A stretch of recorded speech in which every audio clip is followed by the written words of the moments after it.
कमरा साफ करते हुए मुलाजमा गलती से सीईओ के बिस्तर पर सो गई। अचानक चौंक कर अलिफाटे और जल्दी से बाहर निकलने लगी, लेकिन सीधा सीईओ से टकरा गई जो अभी घर वापस आया था। इसे याद आया कि सीईओ को जरासीम से शदीद नफरत है। ये सोच करके अगर उसे पता चल गया तो क्या होगा, वो घबरा गई और फौरन पलट कर भाग गई। घबराहट में वो अपना बाल बांधने वाला रबड़ हेयर टाई उसके बिस्तर पर ही भूल गई।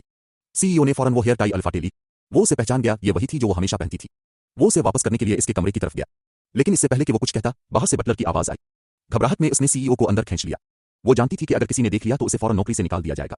खुशकिस्मती से बटलर सिर्फ मदद के लिए बुलाने आया था। जब वो काम खत्म करके वापस आए तो देखा कि सीईओ इसके कमरे में गहरी नींद सो रहा है। वो इसे जगाना नहीं चाहती थी, इसलिए खामोशी से फर्श पर बैठ गई। अगली सुबह सीईओ ताजगी महसूस करते हुए अलिफाटे और सेर के लिए निकला। उसने इसे करीब काम करते देखा तो उसे पिछली रात याद आ गई, जब वो जागा था और उसे अपने बिस्तर के पास फर्श पर सोते देखा था। वो चौंक कर पूरी तरह होश में आ गया। इसके चेहरे पर हल्की सी शर्मिंदगी झलकी। नरमी से इसने इसे अपनी बाहों में अलिफाटे लिया। इसकी नीम खाबिदा और हैरान शक्ल देखकर उसका दिल एक लम्हे को धड़कना भूल गया। इसी रात जब वो अपने कमरे की तरफ जा रही थी तो दोबारा सीईओ से सामना हो गया। वो उसकी तरफ बढ़ा, हाथ में वही हेयर टाई थी जो वो सुबह छोड़ गई थी। वो फौरन घबरा गई, लेकिन सीईओ ने पहले बात की। उसने कहा कि इसके कमरे में सोने से इसकी पुरानी बेख्वाबी खत्म हो गई। वो मसला जो उसे बरसों से परेशान कर रहा था। वो कुछ कह ना सकी। फिर इसने सुना कि वो कह रहा है कि वो हर रात उसके साथ कमरा बदलना चाहता है।